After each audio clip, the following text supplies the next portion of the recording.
The University of California, Riverside presents Blue, Gold, and Black, the podcast that's dedicated to amplifying Black voices at UCR. I'm Dominique Beale from UCR's Community Engagement and Outreach Unit. In each episode, we'll be talking to UCR students, campus leaders, and community partners to explore the intersection of being Black and being a Highlander at UCR. And I can't wait for you to meet today's guest. Let's get started. Welcome, everybody, to the Blue, Gold, and Black podcast, where we're amplifying Black voices at UCR. We have a special guest today. Chanel Parrish is joining us. She works in our Career Center, so we're going to be talking to Chanel about some of her upbringing, her pursuit of higher education, and ultimately what led her to UCR, and also not only attending UCR as a student, but working for us as a professional staff member as well, helping students out in the Career Center. Miss Chanel, how are you doing today? Doing pretty good. It's right after lunch, so trying to catch a second wind, but I'm excited to be here. Got you. Okay, well, hopefully that lunch has you nice and energized for today.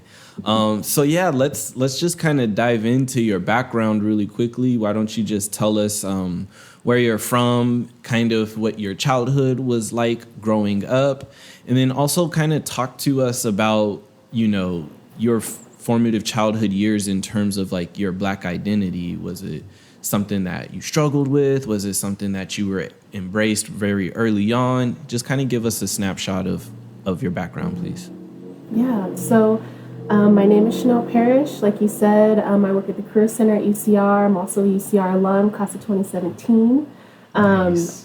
I grew up in Northern California. I was born and raised in Stockton, California, a little bit, maybe like an hour away from Sacramento. I grew up in a predominantly white neighborhood and went to a predominantly white elementary school. So I was just completely immersed in white spaces from the get-go. My mom is half white and half Black, and my dad is Black. So I grew up a lot with my mom's influences of not really having a background in or knowledge of Black history and Black culture. And so I grew up just kind of how she raised me. And my dad, he comes from a really large Black family. I have lots of cousins, aunties, uncles, but never grew up with them. So my interactions with the Black community and with Black family was very, very, very limited. I think a lot of people can relate with being like the token Black kid in all your classes in school. So up until maybe the 4th or 5th grade, I was the only Black student in all of my classes. Wow. Yeah, it was a lonely time.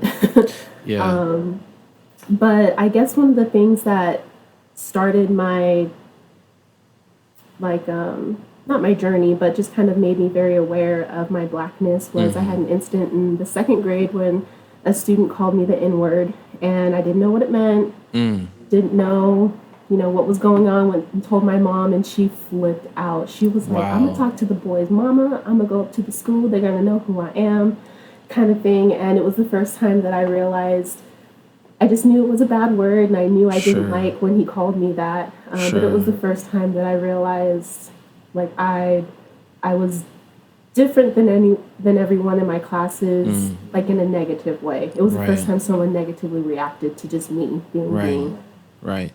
Wow, that's crazy. And I know we had kind of talked about this in our previous conversation, but a lot of times as Black people, right, like we kind of find when we're being socialized as we're growing up through childhood, we, a lot of times we experience our first, whatever you would want to consider like your first racialized moment, right?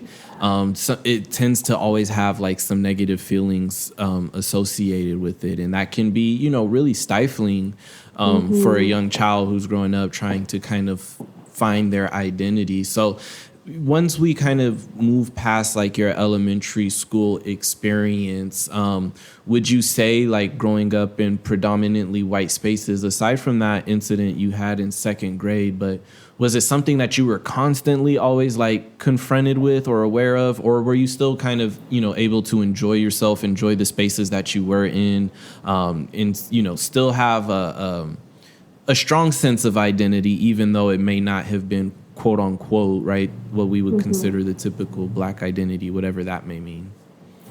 Yeah, I mean, I think I generally had a pretty positive experience.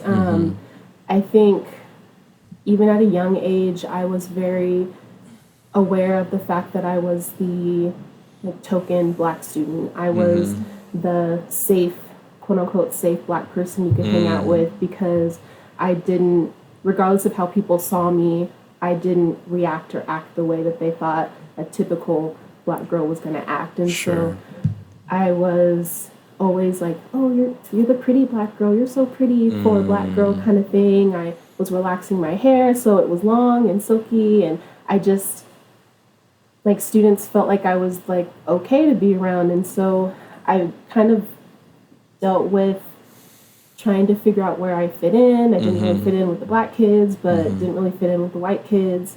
And kind of just trying to figure out how to break that box that people were trying to fit me into.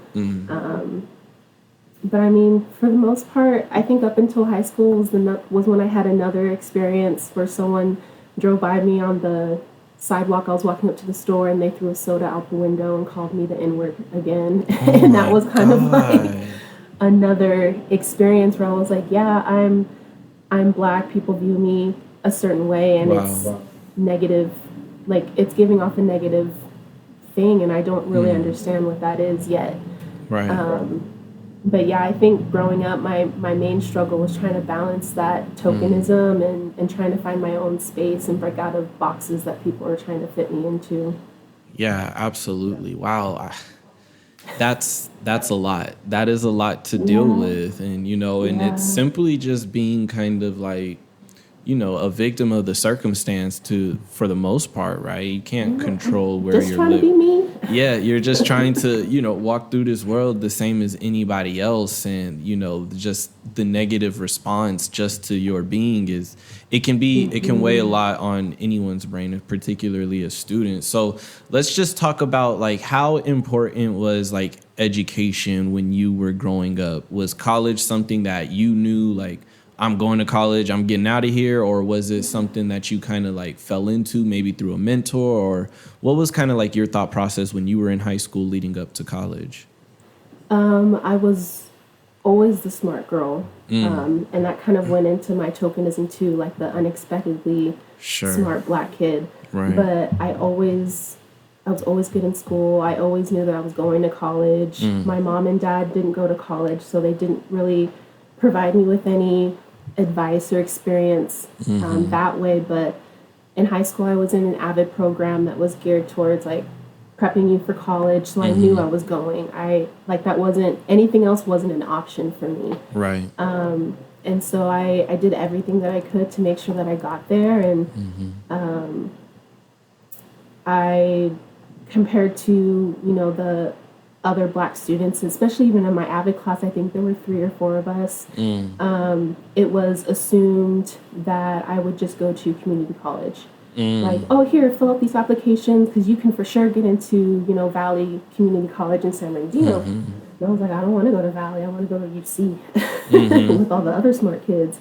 Right. But it was assumed that, like, I thought that that's where I wanted to go, and it wasn't the case. And even, like, people assuming that I was just going to go to Cal State San Bernardino, which was a great school, but for people to assume, like, my sights weren't higher than that kind of bothered me. And there was, like, a little bit of I'm going to prove you wrong. Let me get into as many UCs kind of that can, chip on the shoulder type of thing. Yeah, like, absolutely. Who are you to say that I can't get into UC Santa Barbara or Berkeley? I didn't.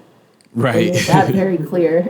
But, I was happy to go to UCR, and education is very important to me. I went in as a history major, and so I very much value education and the learning process and learning about where you came from and what you've done in the past to kind of catapult you into the future and inform decisions. So education, I'm a student right now. I love it.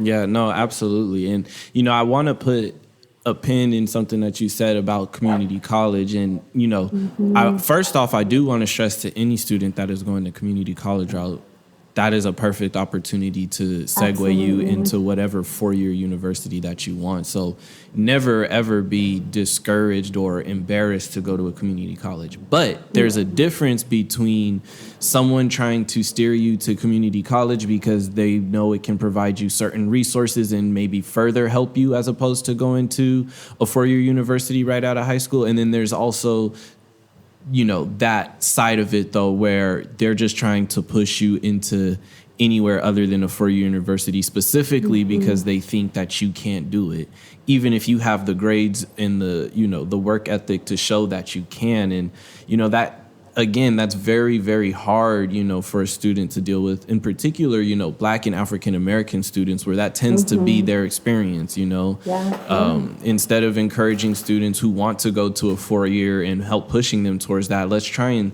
steer them in a different direction. And again, it's not to say that other directions aren't effective or that other directions can't lead a student to success, but also, make sure that we nurture what the student wants to actually do, and make sure that we exhaust all options and opportunities to get them to their goal. And then if it doesn't work out from there, then we can look at, alternatives to still try and help them get to that particular goal. So you are an alum of UCR. Super dope, super exciting. Why don't you just kind of tell in a general sense at first, and then we'll kind of talk about some more specific things about you. But just tell our prospective students who are looking at UCR as a potential school to go to, like, what was it that drew you to UCR? And then what were some of the high points of your UCR undergraduate time? So in complete honesty, I came to UCR because first it was close to home.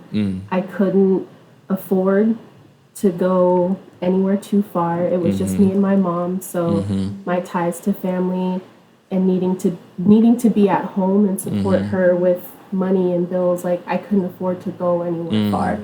So first it was because location. Second was because it just gave me the most financial aid. I needed all the financial, like all the support I could get, and scholarships and grants. So I mean, those two reasons, were the why I went to UCR. After the fact, definitely realizing it was the best decision I think I could have made for myself. I think the campus itself is just, it was just warm and welcoming, and I felt like it wasn't too big to where I could get lost in the crowd, and it wasn't too small to feel like I had a spotlight on me all the time. It just felt like home. And I spent all my time on campus. I worked on campus. I went to class, studied, did everything on campus. So it was a home away from home, and I think it gave me, I had a really positive experience there. An overview of kind of my time there, I was a commuter student for my first 3 years. So taking the bus from San Bernardino, waking up at 5 a.m. to get to my 8 a.m. class. That dedication, man, for real. Dedication, trying to get this degree. Yeah, for real. Taking the bus, being in class all morning, and then going to work at the Career Center as a student assistant for the afternoon, and then heading off to a second job for the evening, and having meals on campus. Like, I spent more time there than I did with my own family, and so I, as much as I could, try to make it a home for myself. And at UCR, it is a home. I'm still here as a staff member, and so, it is still my home. Yeah, absolutely. And I appreciate how honest you were and why you chose UCR. And, I think that when you talk to a lot of people about UCR, I kind of think that's where they find themselves. Like, it happens to be close to home, and quite frankly, they kicking out the bread. You know what I mean? Like, they giving up the bread. They put financial aid package. Yeah. So, and there's nothing wrong with that, because to a certain extent, college can very much be a luxury, and we all can't afford to go to the dream school out wherever.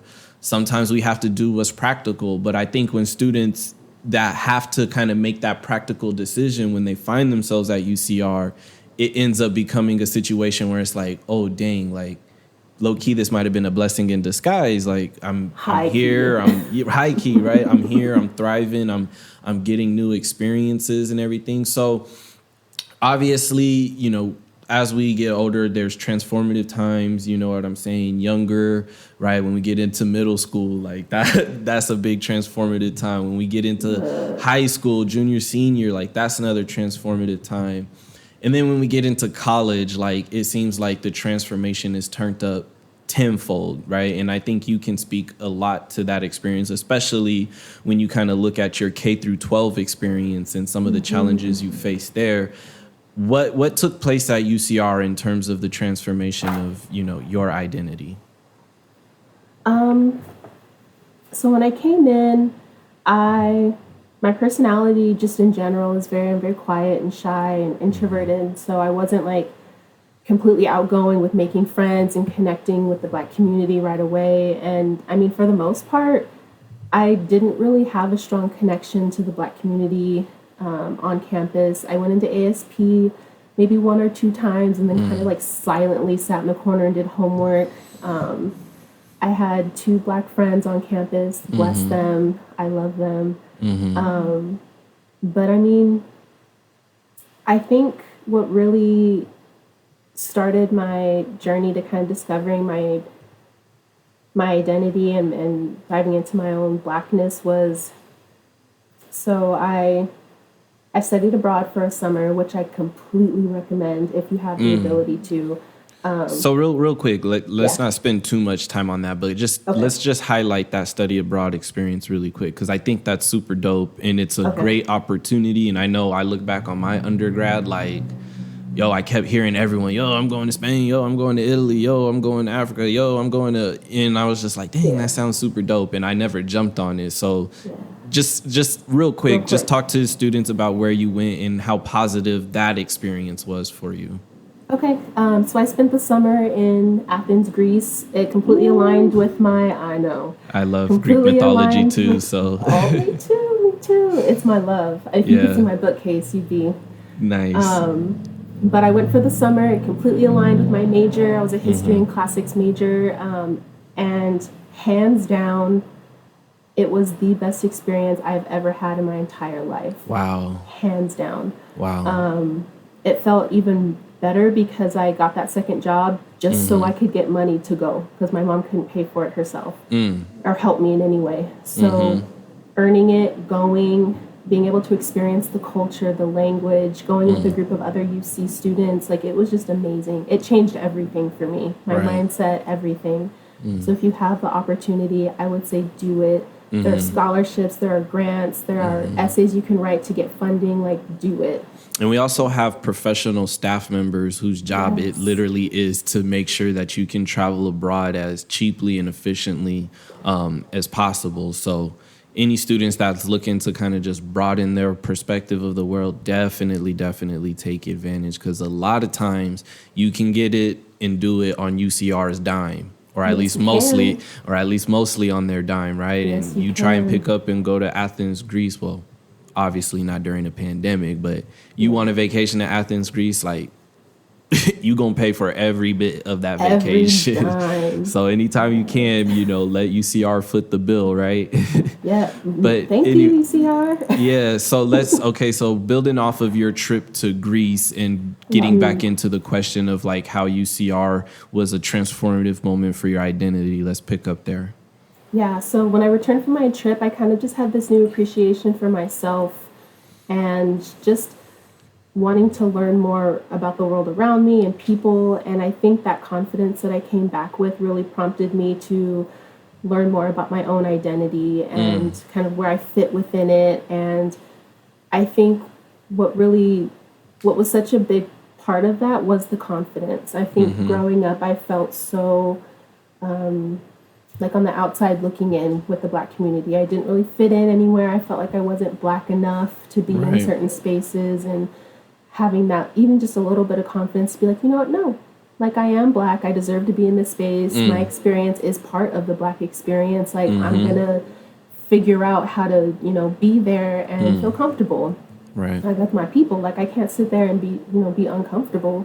Sure. So like I put myself out there and really tried to learn as much as I could and engage with other students and engage with other professionals and just the Black community itself. And I mean, I had a great experience. It was definitely stepping out of my comfort zone, but I wouldn't change a thing. I wouldn't change how I did it for anything. And Yeah. I mean, that was only a few years ago, and I find myself here being completely immersed in the Black community at UCR, and I love it. Yeah.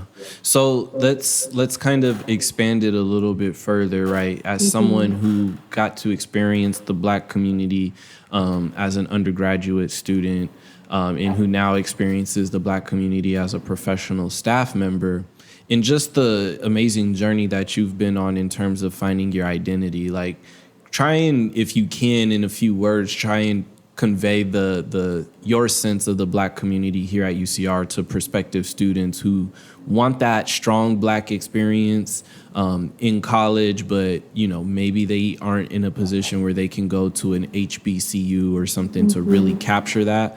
Kind of just talk to us about your experience as you've completely dove into the Black community here at UCR, and talk about what you find positive and affirming in it. I would definitely say, if I could sum it up in one word, I would say family. I think the amount of support and community and just genuine interest in like what you're doing, how are you doing, how can I get you from A to B, like everything that I can do in my power to help you as a student, like I got that from staff at UCR. And it's almost like when I talk to certain people, I talk to Jamal or Toy or whoever, it's like I'm talking to, my uncle or my auntie, or like it feels like a family. And I think no matter who you come into contact with, you immediately feel like that genuine care for you. And I think that's a rare feeling that you can get on a college campus. I mean, interacting with your professors or counselors or whoever it is, it's rare to feel like that genuine care. And I think that in every single moment that I had with someone, I felt that, and it made me feel comfortable. Like I knew if I came to someone, they could help me no matter what, or they could point me in the right direction, which I think is one of the perks of being such a tight-knit community at UCR. Is like, if someone doesn't know, then they're going to point you in the direction to another Black faculty or staff who does know, and they're not going to let you just walk away not being helped or not, feeling like you just don't know. Like, we're going to find somebody, we're going to connect you right now. Like, that's my goal of the day. So I feel like everywhere I was, encountering that, it just solidified, like, I'm supposed to be here. I'm supposed to be a part of this community, and I need to do what I can to help build on that. Yeah, no, 100%. And so, I think it shows, right? You're the sitting president of the Black Faculty and Staff Association, which is a pretty big deal, right? We're trying to really push the narrative forward that, like, we have a strong, thriving Black community here, and we're actively engaged in making UCR a better place, not only for the faculty and staff, but most importantly, the scholars and stuff. And so before we kind of just dive into, your background in the Career Center and the position that you're at now, just kind of talk to us about, how the Black Faculty and Staff Association aims to, work with students, work with all of the staff and faculty on campus to, really make sure that we're pushing that strong narrative forward, and we're not just talking about it, but, we're actually doing things about it to create change. Yeah. As far as the student part, I think BFASA, I think it's always been kind of just written into our goals and passion for serving the Black community to make sure that we're uplifting our students, uplifting their voices, being mentors, and providing our own expertise to help them. I think what happens in the Black community a lot is there aren't enough of us that can pass down information and tips and tricks to like succeed in higher ed and your education. And I think the biggest thing that we can do to help our students is pass that along and make sure that their journey is a little less hard than the journey that I took. Like, if I could pass anything down to a student to make that journey a little bit easier, like, that's what I'm going to do. And so I think our role as BFASA is to just be there to support our students on whatever level that means for them, academically, personally, mentally, spiritually. You know, while they're here at UCR, we're, at least I feel like we're here to help take care of them, like, and make sure they succeed. And so whatever that means on whatever level, like, I want to make sure that we are there as part of that experience. Yeah. As far as faculty and staff, like, I'm also here to help elevate voices. I think we're in a time in history right now where we need to hear more Black voices, and we need to elevate them and bring them to the table and make sure that the voices at the table are being heard and responded to. And so for BFASA, like, one of my goals for the year is to just make sure that we are in those spaces, that the decisions that are being made in reaction to that's happening in the world is that our voices are contributing to that. And I think faculty and staff each have their own individual challenges and issues and obstacles that they're dealing with on each side of the house. And so as chair, I kind of have to rely on my team to really help me meet the needs of each group and to make sure, like, as a whole, we are a unified Black voice at UCR. And so I think there's a lot of work and support that still needs to be done. And especially right now in this time, like, I want to take advantage of this moment and people's ability to listen and to act on it. So we got a lot of work to do, but I have an amazing team. There's an amazing support system, and I think we can do it. Beautiful, beautifully said. Thank you for that. So let's transition now into the Career Center. So before you kind of tell us your story of how you found the Career Center and then how it kind of shaped, you know, the next couple of years and led to your professional career, really quickly for our students, just tell our students what the Career Center is. Just a few minutes on that. Yeah, so the Career Center is you'll hear a lot of people say, oh, well, it's the place that's going to help you find a job. Yes, but we're more here to provide you with the resources and the tools to help you learn how to find a job. Sure. We're not a job placement service, but I'm going to teach you how to write your resume, how to write your cover letter, how to elevate and highlight your own personal skills and experiences to make you the best candidate for positions you apply for. Right. And then, you know, just with that, it's professional development, how to send professional email, how to navigate in the professional world, which is already a challenge enough for Black folks as it is. Absolutely. And so how to navigate that and how to succeed. And a big part of what we do is connecting students with employers and internships and how to gain experience so you can be successful post-college. Yeah, very cool, very cool. So definitely want to emphasize to students that, you know, so I'll just speak from personal experience. When I was in undergrad, I'm going, it's like, okay, I'm going to class, I'm getting this knowledge. And, you know, even through my ups and downs, even on my high, like, I still had a struggle with, like, okay, how am I going to take all of this, quote unquote, knowledge I'm gaining, right, and turn this into a career? Right. Yeah. I think when students choose a major, they kind of have, you know, a rough idea of what their career is. And if you're, you know, if you're lucky and you're really driven, you know exactly where it is that you want to go.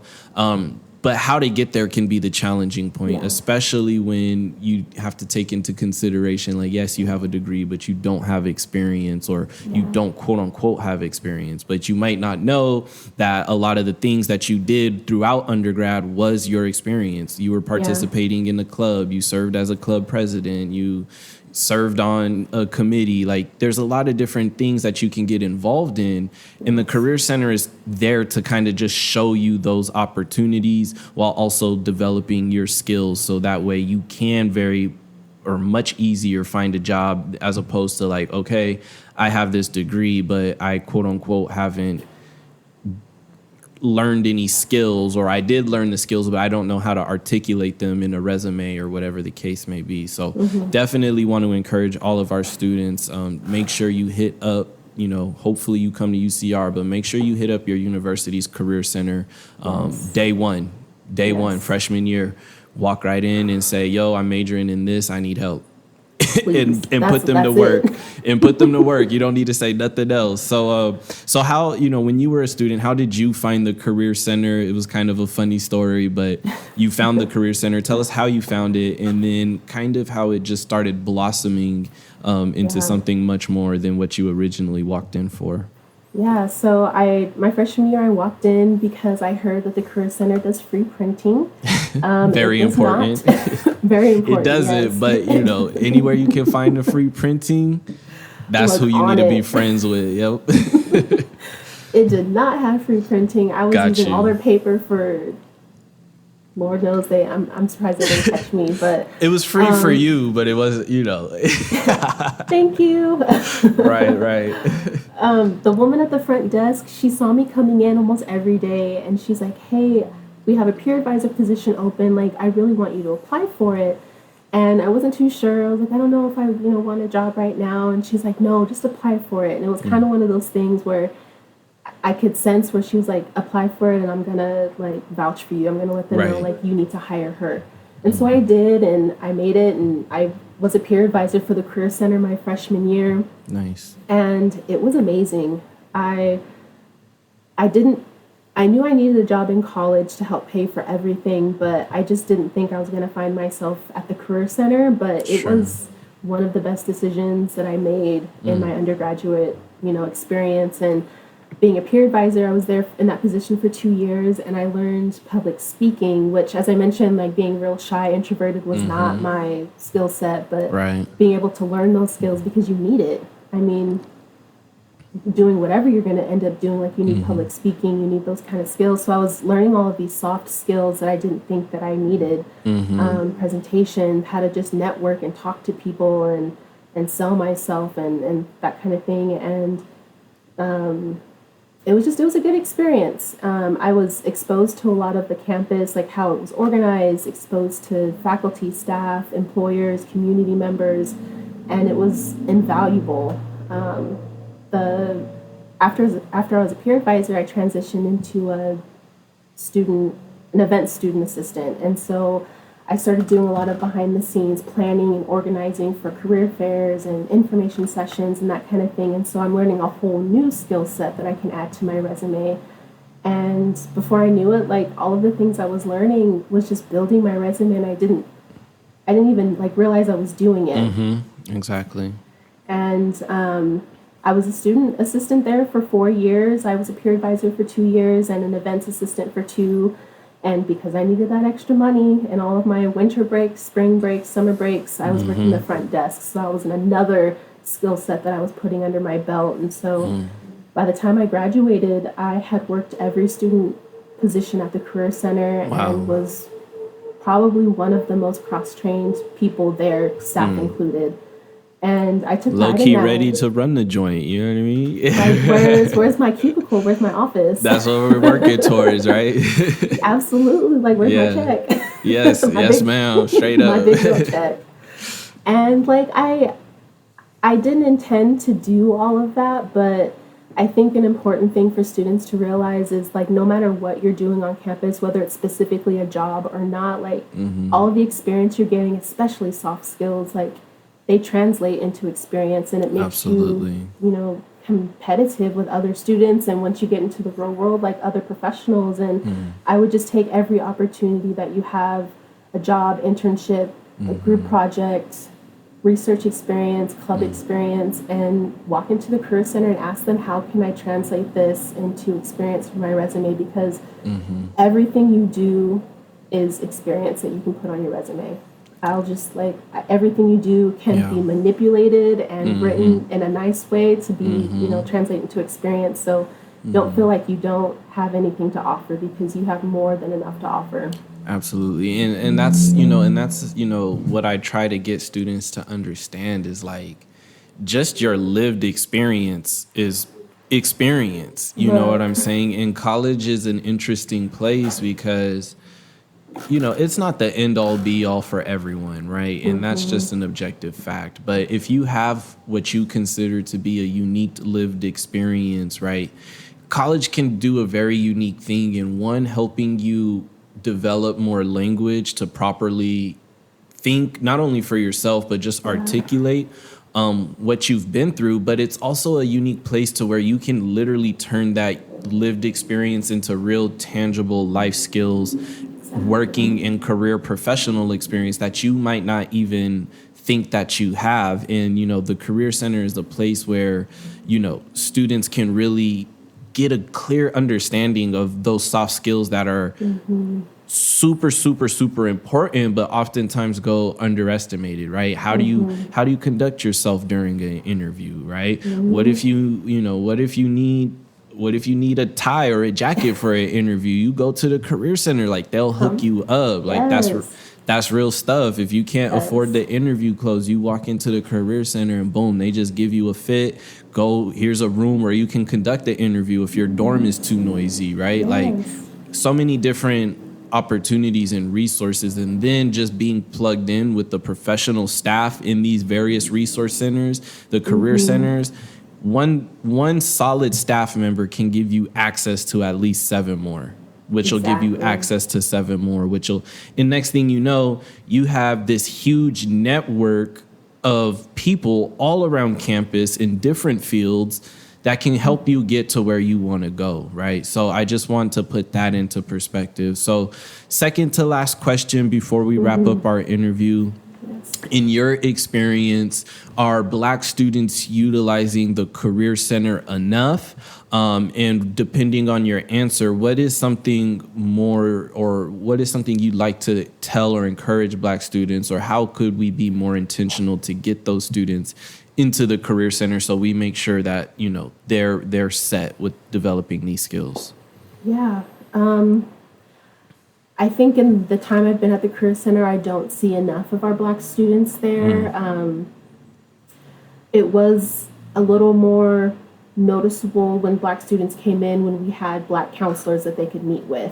And I think one of the challenges is when you walk into a space, like, you don't see a lot of people that look like you, and so that can also be intimidating. But I would encourage students to, like you mentioned before, just come in. Hi, my name's Chanel, I'm a history major. Like, what can I do with that? Like, that's all it takes for us to like open this door of resources and possibilities. And so I would just say, like, don't be afraid. I would come in your freshman year, like your career journey starts freshman year. Absolutely. So please, like, don't hesitate to come in. And I want to see more of our Black students. I wonder, at being a Black professional, I wonder, because I don't see them in the Career Center, like, where are they getting the resources, and where are they networking, and how do I tap into whatever network they're working in so I can like encourage them to come in through the center too. And so I would love to see more Black students in the Career Center to get those resources and to get that help, and to like just say hi to me. It's lonely in there sometimes, Right, straight up. Just come say hi.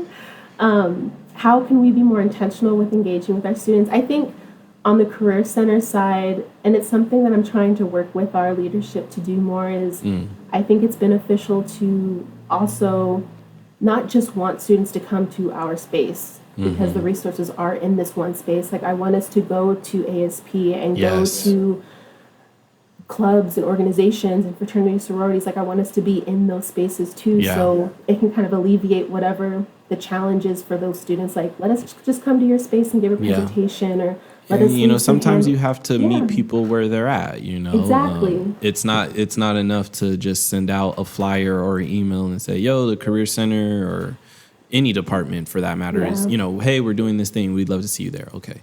No, like,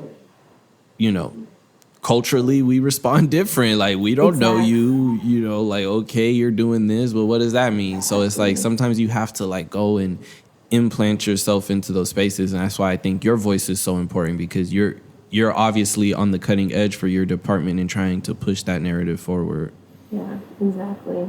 And I think that's important, to meet the students where they are sometimes, and just stepping out of our comfort zone to meet them in their own spaces. And so I definitely want to work to keep that going and to develop more programming and things to make that happen. But yeah, if you are coming to UCR, like, I better see each and every one of the freshmen in the Career Center. I hope I see more faces there. Yeah. And, obviously due to the circumstance, we might not be able to see you in person, but type in UCR Career Center on Google, the first link there, and, you know, find Chanel, shoot her an email and let her know, like, yo, I'm coming in the fall, we're doing this, we're doing that, like, I need resources, and boom, she's gonna make sure that she plugs you. Mm-hmm. So the last question I like to ask all of my guests during these interviews is, you know, I like to end it on what I call a little bit of Black optimism, right? We have to be thankful for the people that came before us that did the work to allow us to be in this situation where we're even having this conversation, right, at an institution. So for you, what would you say is one of your most optimistic visions of the future when it comes to the next generations of Black UCR scholars that are going to come through here and leave here? Like, what are you working towards and moving towards, and what do you see for them? Yeah, that's a really great question. I think, well, just in the context of what's happening in our world right now, I think this next generation, I think they're gonna have to just be like big change agents and like pushing to advocate for themselves and ensuring that the university is providing the resources that our students need. And if our mission is diversity and inclusion and valuing our, you know, marginalized communities, then I want our students to speak up and make sure that the university stands by that promise. I have all the faith in like our incoming freshmen and our incoming students, and even students now, like you're going into the workforce, about to graduate, like there's so much we can do, and I just encourage all of our students to speak up and to be brave and to speak out and make sure that whatever your personal journey is, that you're lifting others behind you. Yeah. And whether that be a mentorship or providing advice or experience or anything, like just make sure that you're reaching back to uplift someone else with you. So I think that's one of the only ways that we're going to rise as a community, as a race, is to make sure that we're helping those that come after us. And so I would just instill that in our future students. Beautifully said, beautifully said. Well, thank you, Chanel, very much for being on the Blue, Gold, and Black podcast. We were super happy to amplify your voice.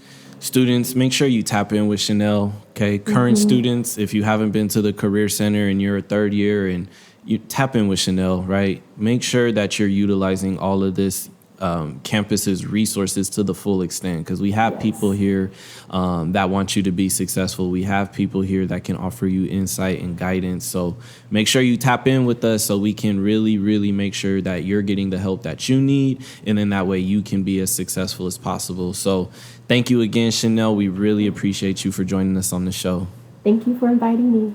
Yeah, no doubt, no doubt. All right, we'll catch you guys next time. Thank you for joining us on Blue, Gold, and Black. This program is produced by the Community Engagement and Outreach Unit of Undergraduate Admissions at the University of California, Riverside. Learn more about attending UCR by visiting admissions.ucr.edu, and be sure to check out the description for other useful links and resources. Help support this podcast by liking, subscribing, and sharing. And be sure to check out our podcast videos on YouTube. Catch you guys later.